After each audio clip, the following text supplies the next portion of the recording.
Welcome or welcome back to my channel. If you're new here, my name is Mary and today's video is going to be my wrap up / get ready with me for the month of October. The way I do these wrap ups is I get ready while I talk about all of the books that I read. I don't have stats for this month. I did have 1 2-star, 2 5-stars, quite a few 3 and 4 stars, so thrown in there. I read 15 books, like I mentioned, and I participated in Spookoplathon. So most of these books have a vlog where I talked about them more in depth. If you want to hear my more in-depth thoughts, I will hopefully have those vlogs linked somewhere in this video and down below. If you want to know what I read this month and how I felt about it, just keep watching. Okay, so as usual, I'm going to do this video in the order in which I enjoyed the books. So I'm going to talk about them from least to most favorite throughout the month. If you hear my chair squeak, I am sorry, my chair squeaks. The book that I liked the least this month was called 30 Things I Love About Myself by Radhika Sanghani. And unfortunately, I did end up giving this book 2 stars, which to me is a rating that means I didn't like it. I think it was a 2.5 star that I rounded down because just ultimately, like, throughout the book, there were just too many things that didn't work for me. So this book is about a woman named Nina who, on the eve of her 30th birthday, basically, like, ends up getting arrested for accidentally being in a protest. And she's the only one who didn't run from the protest, so she ends up having to spend the night in jail, and she gets given this book while she's in jail that's about, like, self-improvement, self-love. That's the, like, kickstart of the book. She's just broken off an engagement, and she has to move back in with her mom and her brother at home. And so her and her brother are both, she's 30, her brother is in his 30s, and he is going through, like, a mental health crisis, and their mom is, like, a typical Indian mom. She's Indian, she's British Indian. But basically, like, the problems that I had with this book were primarily pacing based. And then also I ended up not ultimately loving the character of Nina. I was rooting for her through most of the book, but she did some things at the end that really annoyed me. And it was all, like, a part of her self-love journey. First of all, I felt like the self-love journey thing was really heavy-handed and very, like, millennial coded. And just, like, out of place, I guess, in my life personally, because I had no problem with people deciding that they love things about themselves, and I think that's a really great, beautiful process to embark on, but the way that Nina went about it really rubbed me the wrong way. The example that I gave in my Spookoplathon vlog, and the example I will give you here, is towards the end of the book, she's going to a good friend's wedding, and at that wedding, the groom is making a speech about how much he loves the bride, and why he, like, feels like she's the love of his life, and how grateful he is for her, etc., like a very sweet, moving speech that you would expect to hear at a wedding. Nina sits through that speech and says, oh my gosh, the things that he's saying about my friend are exactly the way that I feel about myself.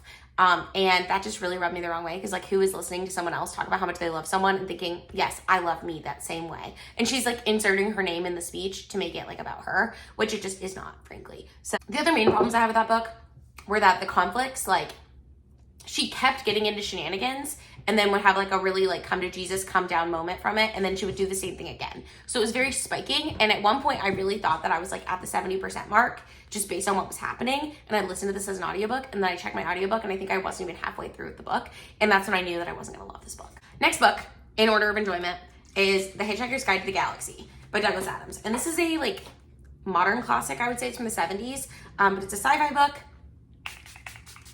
and the premise is that this guy lives in England, I think, and his house is going to be demolished, so he doesn't want his house to be demolished, but then he basically runs into this friend that he's had for 15 years who turns out is an alien who's been trapped on Earth for 15 years, and that guy says it doesn't really matter because all of Earth is about to be demolished to make a highway system in the galaxy. And so they hitchhike out of Earth, basically, and go to another place in the galaxy. They're, like, hitchhiking, and all while this is happening, the alien guy is writing The Hitchhiker's Guide to the Galaxy. Like, that's what he's doing. And from what I can tell, this is a very well-loved book, and people consider it, like, a silly, goofy time. I just didn't really enjoy it. I know it has, like, multiple books in the series. I'm not going to continue the series. It felt like very British humor, which, again, there's nothing wrong with that. It is a British book, but it just, for me, didn't quite hit the things that I want in a sci-fi. It also was very satirical, and a lot of the satire involved current events at the time that this book was written, which again was the 70s, and I was not alive in the 70s. I'm not super familiar with the, like, culture of England in the 70s. Like, that's a me thing, definitely. Like, it's a me problem to not be aware of that kind of thing. But also, like, it just really tamped down my enjoyment of this book because I felt like I didn't really understand what was happening. I didn't get it, for lack of a better term. Speaking of books I did not get, Where is it? Okay. Next, I'm going to talk about The Master and Margarita, which I also read for Spookoplathon. I didn't read Hitchhiker's Guide to the Galaxy for Spookoplathon. I just read it. But there you have it. I read The Master and Margarita for the Black Cat prompt of Spookoplathon. And essentially, that was another book that I feel like I would have gotten a lot out of that if I read it for school. But as it was, I just didn't get it. It felt like I was in a room with people who understood the joke, and I did not understand the joke, but I knew that there was a joke happening. That's how it felt reading that book. Master Margarita is a Russian classic, and it's basically like the premise is that the devil goes to Moscow, and he has this like crew of people with him, including a giant black cat named Behemoth who can talk. And there's also this guy, the Master, who I think is supposed to be the like Jesus creature. And the Master is an author. And at this time, I've looked up things since reading this book because I didn't get it. At the time, apparently, this was when Russia was like, sort of, like it was a secular state, but like to the point where religion wasn't really allowed. So at the beginning of the book, they're debating whether or not Jesus as a person lived. And they're all like talking about different things with that. And the Master is like writing this book about Pontius Pilate, who, I mean, I guess if you're not Christian or if you don't know, I don't know how well known it is, but he was somebody in charge of something way back when Jesus lived. And he's the reason that Jesus was like crucified on the cross. Like he was the like power at play, or like the leader at the time. That's a really simplified answer, but I don't want to spend too much time on it. So we also get sections about Pontius Pilate from that like point of view, which was interesting, but like not my favorite thing. I don't know. Again, this book, I could tell that there were things happening that were like meant to be funny and humorous. I just personally didn't get the joke. So for me, this book was a miss, but I do think that it has so much like, I don't want to say merit because it's not that it has more merit than anything else, but I think it has so many like intertextual references and things happening within the book that I think if you had someone who could guide you through it, like a teacher, like if you read this for class, I think it would be better. So, or if you have more cultural context for it, because I did not have the cultural context needed to really get it, so I didn't get it.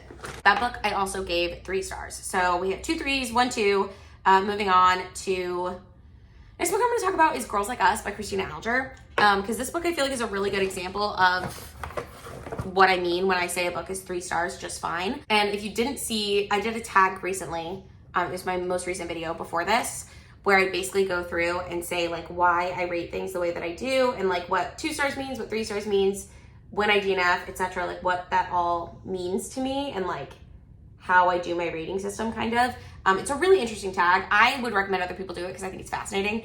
But in that, I talked about how 3 stars to me are books that are like fine. Like there's nothing wrong with them. There's nothing great about them. I may or may not think about them again, but like I don't really care that much either way. But they're also like not bad books to me. Like I would never tell someone like, ew, I didn't like that book if I gave it 3 stars. I just don't have like strong feelings one way or another typically. So Girls Like Us by Cristina Alger is a kind of police procedural. So it follows the main character. Can I remember her name? Neal. Her name is Neal. And she is an FBI agent. But at the beginning of the book, she is back in her hometown because she got injured doing something for the FBI. And she also had to fire her gun, which means that she's like under review. So she's on paid leave. And her dad dies in a motorcycle accident. So she's home for his funeral. And when she's home, she hears about these like intertwined cases of these missing girls who have been, their bodies have started to be found. And she like doesn't know what's up, but it was her dad's case before he passed because her dad was a police officer. And so he's like a new partner to the force. But he was her dad's like most recent partner, if that makes sense. And so he asks her, because he knows she's in law enforcement, if she will like take a look at the files and help him try to solve this case. And it becomes immediately apparent that her dad knew a lot more about this case than he was letting on, and was like a lot more involved in this investigation than anyone on the force really seemed to know. So she's like solving the mystery from that point of view. Also related, when Neal was a child, her mother was murdered, like pretty brutally. And the guy who was arrested for her mom's murder, like there is some talk that they don't think he did it. And so there's like questions that she has about like what really happened there. if that makes sense. This book was fine. I don't really love following law enforcement. It's something that I've learned about myself. And so I don't know if that is what really like made it meh for me. It did have some interesting twists. I'll give it that. Like there were a couple of things that I had a theory on what was going to happen, and then that didn't end up happening. Something else ended up happening, but it like definitely flowed really well. I thought it was like well written. Again, it's fine. It just is fine. Like there's nothing special about it to me personally. So that's why it sort of landed where it did. I'm going to talk about Lolita next. This book was hard for me to rate. Okay. So Lolita by Nabokov? Vladimir Nabokov. Yes. So this book came out in the 50s. And what's really interesting about Lolita, the premise is that this guy, Humbert, is writing letters from jail, I think. And he's talking about like why he committed the crime that he committed, which you don't know until the very end what the crime is. Although he committed lots of crimes, as it turns out. I'm actually gonna do eye makeup first. But he, how do I even say this? He moved to America to be a teacher from somewhere in Europe. And he's always had an affinity for little girls. That's the thing, he's a pedophile. But his preferential range is like 11 to 14, I think is what he says. And so when he moves, he has to stay with this lady who, her name's Mrs. Hayes, and the little girl's Dolores. And Dolores is 13. And so she's in his preferential range, and he ends up doing whatever he can do to stay in her life. And then when he ends up like, ultimately he ends up kidnapping her, and like he treats their relationship as if they are lovers, but really he's a creepy old man. He's like in his 40s or 50s, and she's a little girl. So it's a lot about their like relationship, and it's from his point of view. What's so interesting about this book is that it's written almost like a comedy. Like it's almost funny the way that things are written and the things that happen, which feels really icky to say, but I don't know how else to like describe it except for to say that like it's almost funny. But yeah, so the whole book is about him and her and his relationship to her and his obsession with her, and then like how it sort of all goes off the rails. And did I enjoy it? No. But am I glad I read it? Ultimately, yeah. Like, this is one of those books that forever I was like, I'm never reading that. I have no desire to read that. Why would anyone put themselves through that? Is it disturbing? Yes. I was very disturbed by reading it. But I also, like, I found the writing so, like, at the risk of sounding pretentious, exquisite. I want to read more by this author. And it was very clear that, like, even though you're reading this all from, like, Humbert's point of view, because it's literally him writing letters, like, the author is able to still, like, bring in digs at this guy and how, like, icky the situation is, which I personally just found fascinating, and really, like, enjoyed, I guess. But would I, like, widely recommend this book? No. Do I think it's, like, a literary masterpiece? Also, no. Like, I feel like this book has there's a lot of, like, praise and, like, negative things being said about this book in general online. Like, my whole life I've always known about it, but I didn't really know what it was. And for that reason, I'm glad I read it, because now I feel like I have, like, I have thoughts on the like, cultural conversation around Lolita. And also, I'm pleased to say, I do not think that it justifies Humbert's actions at any point in the book, which I was kind of expecting it to do. So I was very pleased about that. But ultimately, I did end up giving it 3 stars. The next 3 star I want to talk about, I did decide to leave this one for last, just because I, like, debated giving it 4 stars. And the more I thought about this book, the more I was like, okay, yeah, I do actually relate to this character. I won't leave you in suspense any longer. It's The Boys I Know by Anna Gracia. And this is about a Taiwanese American girl growing up in the Midwest. And, like, it's a lot about, like, cultural differences between her and her friends, just based on her parents being immigrants, and a lot about her relationship with her older sister, Wendy. But the primary focus of this book is her and different, like, boys that she likes at various times. So she has this crush on a boy who's her lab partner, and then things don't really go well with him, so she starts having a crush on this other boy, and, like, things go awry with that relationship, and then she goes on a college visit and meets this college guy. And so it's, like, stages of her life for her senior year of high school with different men that she's talking to. And not men, boys. She's a kid.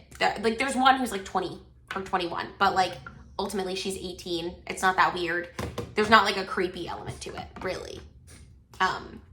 So if you're worried about that, that doesn't really exist.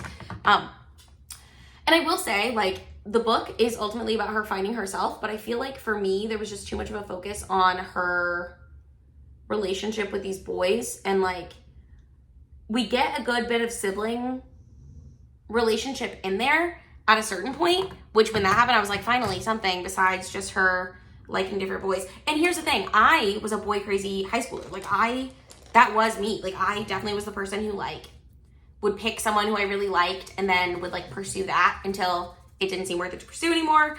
That was definitely like a stage of my life. I would say mine was more like 8th through 10th grade. I was kind of like that. And then I kind of gave up on it. But I'm just saying, like, I didn't find that like unrelatable. I just wasn't as interesting to read for me as an adult person. Although she does like learn a lot of lessons, I wanted the lessons to be more like about her and like finding herself. And again, it gets to that point, it just takes a minute. So for me, this book was just fine. But on reflection, I did like it more thinking back on it later than I did really while I was reading it. While I was reading it, I was sort of waiting for like something to happen. And then when nothing did, I was like, okay, well, am I wasting my time reading this? Kind of is how I felt. But I think if you were closer to that age, like maybe if you are in high school or in college and you just went through it or you're about to go through it, it would be better for you. I have read books about that like time in your life, specifically the last book in the To All the Boys I've Loved Before series, really focuses on her, Laura Jean's struggle with where to go to college and like what's going to happen next in her life because it's such a large shift. And I did really relate to that because I remember feeling that way. But for some reason, this one, it just wasn't as relatable to me. Like I didn't really feel as connected to the character. And it could be that I didn't have 3 books to get there, but yeah, for me, ultimately, this book was just fine. Next, I'm going to talk about my 4-star reads. So the first one that I'm going to talk about is The Line of Beauty by Alan Holinghurst. This took me a long time to read, okay? I did end up really enjoying it, and I was enjoying my read of it. That's why I kept going with it. But this took me like months to read. I had to read it physically because I couldn't find an audiobook anywhere. And we all know, if you've been here, you know, I have not been like physically reading things and keeping up with things at all, really. I've been having a really hard time doing that. It's not great, but it is what it is. So The Line of Beauty is about this guy, Nick Guest, who is it's in the 80s in the UK. And he grew up working class, but he went to Oxford. And so at Oxford, he met this guy whose name I don't remember, Toby Fedden, I think that's his name. And he goes and lives with the Feddens, Toby's parents, after he graduates from Oxford. I think there's something to do with graduate school, but I don't really remember, and it's not a focus of the book, or like a main focus of the book. It's just about like Nick Guest watching these really rich people around him, really rich, really powerful people, because the Feddens are very wealthy and they're MPs, which I've learned recently is ministers of parliament, okay? He's a minister of parliament. Great. So it's like an elected official, like a congressman, if you're in the US, I believe, or like a senator, something like that. Nick Guest is watching all this happen. It's also the 80s, so Margaret Thatcher is the prime minister, and there's like a big obsession in the Fedden household with Margaret Thatcher, and some of like the younger Feddens don't really like agree with their parents' their parents' political leanings, but it's like Nick is pretending to like get ahead in this world, basically. Nick is also gay. So what was interesting about this book to me, and what was my favorite part of it, which sounds really morbid, is it's the 80s, Nick is gay, so a reality of his life is the AIDS crisis, right? But I had never read a book that like examined the AIDS crisis from someone who wasn't like actively worried about it. You know what I mean? Like Nick is never at any point like actively concerned about it. And even when like people that he knows and like former lovers of his have like developed AIDS, he's got like such a removed view from everything in his life, which I just thought was really interesting. So this book is a very slow book. It's very plotting. It's very much about like this one character and his development, but also it's very much about like this family that he's watching that he's not a part of. So it's like an outside view. It almost reminds me of The Great Gatsby in that way, where I think that character's name is Nick as well. But the main, like the narrator of The Great Gatsby is this guy who's just like watching all this stuff happen with like Daisy and Gatsby and these parties and Daisy's husband and Daisy's husband's lover, and like all this shit is happening that he's like not really in on, like it's not his world. And so for those things, I thought this book was really, really interesting. I really enjoyed my read of it. Next 4-star I'm going to talk about is Edgedancer by Brandon Sanderson, which is a shorter novel. It might be a novella. I don't know how many pages it is. Does it say? 272. So is that a novella? I don't know. But it's book 2.5 in the Stormlight Archives. And it's about side characters from that series. That series is hard to explain. That series is hard to explain for me. But I'm glad that I read this. I read it in my, what is it called? It's in Arcanum Unbounded, which I actually got the physical book gifted to me by my friend Amanda. So I'm really glad that I like was able to read it. Yeah, so I read that. It's about this side character who is like, she grew up really poor. She's coming of age as like a thief, but she has these magical abilities and she's not quite sure what to do with them or how to like use them properly. She's not sure who she is or what she wants to be, stuff like that. I really enjoyed this book.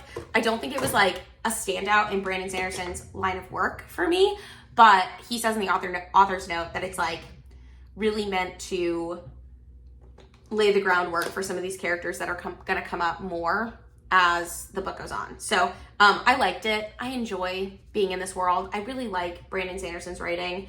I like it especially, and this is a con I think for some people, but like as a person who doesn't read a ton of high fantasy, his writing is really easy to get into and easy to understand, and the names are a little much sometimes, but overall I do like enjoy it.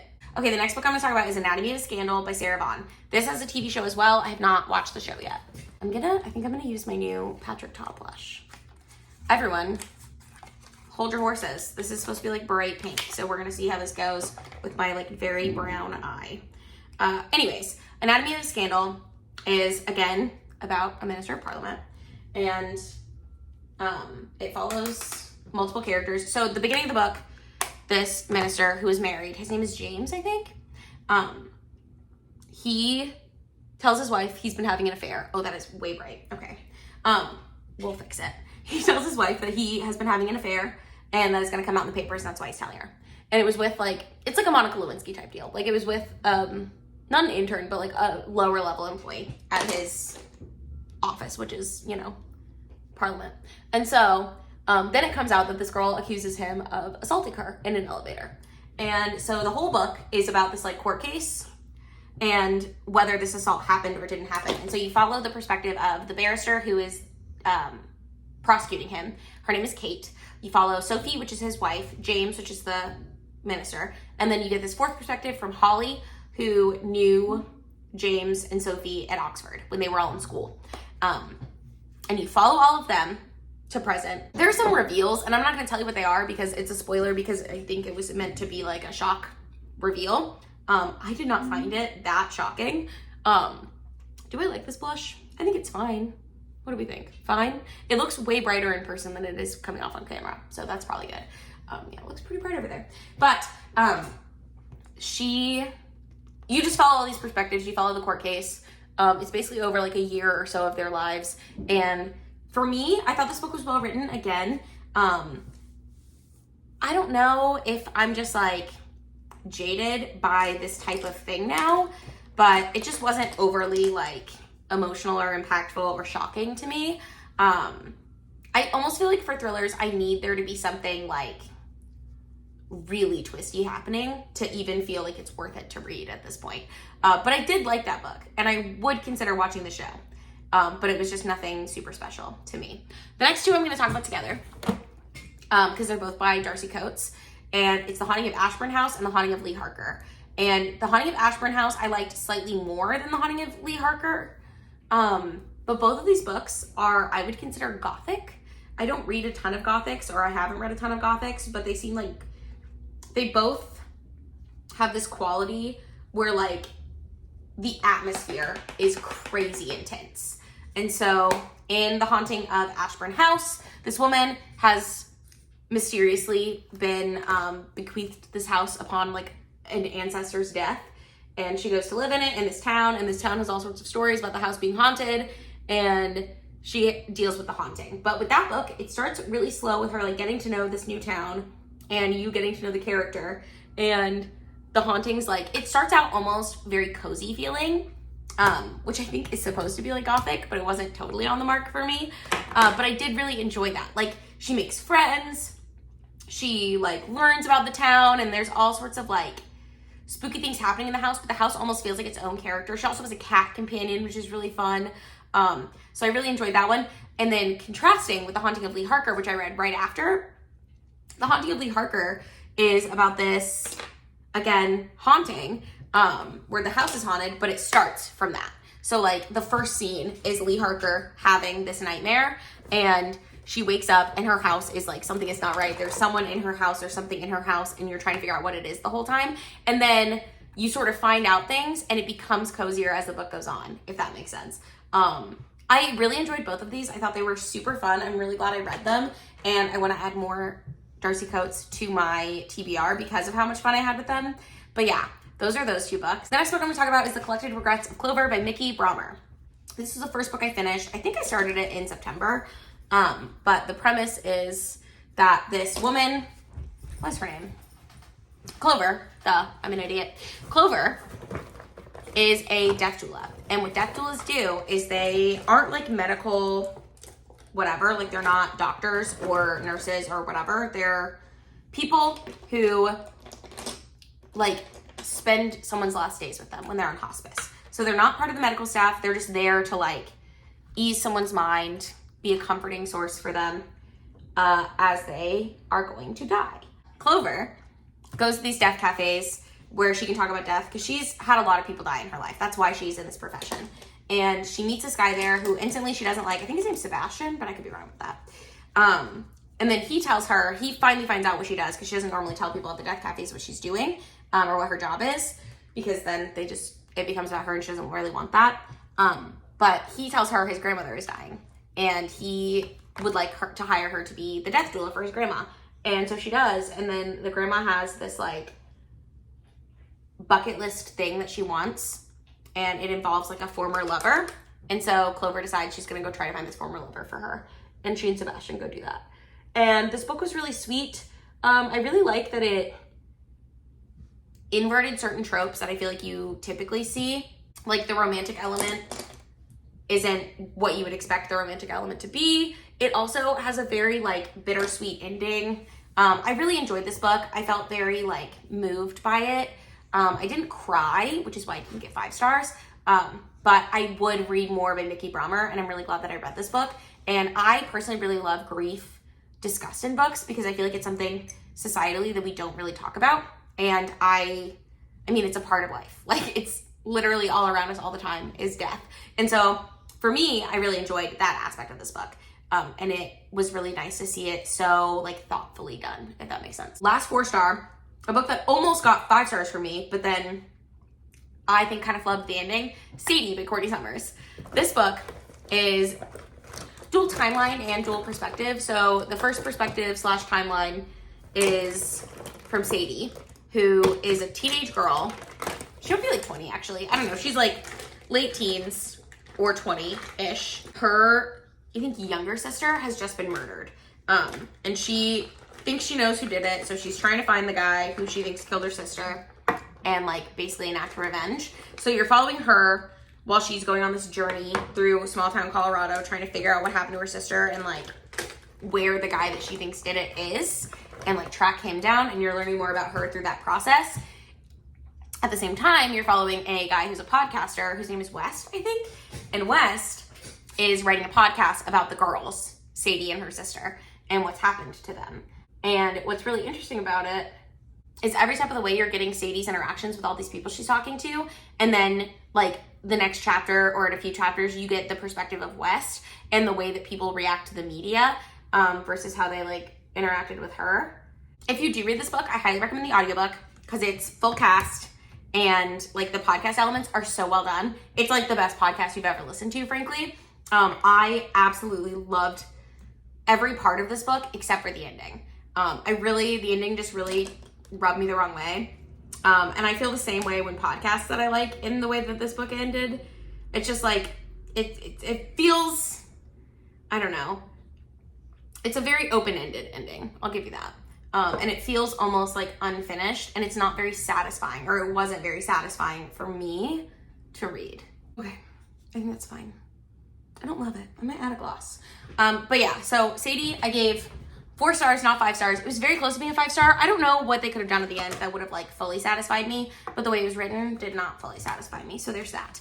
Now we're on to my 2 5-stars, so we're almost done. First one I'm gonna talk about briefly is a reread for me. And it's Thunderhead by Neal Schusterman, which is the second book in the Scythe series. The Scythe series is about this dystopian world where people can no longer die of natural causes, really. Humanity has pretty much conquered death. There's a couple of exceptions that the book talks about, but like for the most part, you don't die. Unless you were gleaned by a scythe. And so scythes are people in this world who are trained in the mortal art of killing. And the first books were following Citra and Rowan, who are apprentices to the scythehood, to the scythedom. I don't know. I don't remember. And they are training to be scythes, basically. And then they get into all kinds of shenanigans, and the series goes on from there. The second book focuses a lot more on the like wider world that we're in at this point. And it also like, you learn more about the Thunderhead, and the Thunderhead is now the cloud. So it's a collective consciousness that everyone has access to except for the scythes. Because scythes and the Thunderhead have to be kept separately. It's like one of the laws that was made when the scythes became a thing, and when Thunderhead became like, it's basically like the world leader, but it's AI. Does that make sense? It's kind of hard to explain, but it's a really cool concept. And so book 2, obviously called The Thunderhead, is a lot more about specific things with the Thunderhead, and how it's just a lot more about the wider world. I love these books. I love this series. I'm reading the 3rd one right now. Spoiler alert for November's wrap up. But I'm also on my TBR for November is to read Gleanings, which is a short story collection set in this world. And I wanted to reread the series before I read Gleanings. So I read the series originally 2 years ago. I enjoyed it at the time, but I remember like being hesitant to give any of it 5 stars. Apparently, I thought I did give this book 5 stars, but I had to up it on my reread. But yeah, I really like these books. I think it's such a fun concept, and I just love some YA dystopian, personally. And then the last book I'm going to talk about is called I Liked My Life by Abby Fabiaschi. And this book is about a woman who has committed suicide at the beginning, and she is watching from the afterlife her husband and her daughter and how they deal with her death. She's like doing things that she can to try to ease their pain. If you read The Lovely Bones, it's similar in style to that book and how that book is written, because in that book, it's a girl who's been murdered, but it's the same thing where she's like trying to help her family grieve and like watching them try to figure out what happened to her. Same type of deal happening here. So this book has a really good like cathartic moment. It made me cry. It's like very much about grief and healing, which is again something that I like to observe in my books, that I like to read about. And what I really enjoyed about this book, like my, I guess, favorite thing was watching the father-daughter relationship as they each go through their own grieving process. And the whole thing is that throughout this kid's life and throughout the dad's like life with the mom, the kid and the dad have not had the best like relationship, but they've always had the mom there to like, not referee, but like she understood both of them. And so they both felt so like loved by her. And then now suddenly they don't have her anymore. And it's a lot about like how they're dealing with that.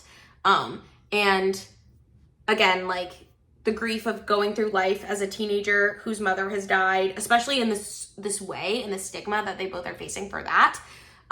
So yeah, I really enjoyed that book. I thought it was so well written and just really like sad, but also like bittersweet at the same time with certain things. And you get like a really good, like you get a lot of closure towards the end of the book, which is something that I really appreciate in stories like this. So I'm gonna quickly finish getting ready, and then I will film my intro and outro, and we will talk a little bit more in a minute. And that's it. Those are the 15 books that I read in the month of October. Let me know in the comments down below what you read in October. If you participated in Spookoplathon, I would love to know that as well. Also, let me know if you've read any of the books that I talked about today and how you felt about them, and I will see you in another video very soon.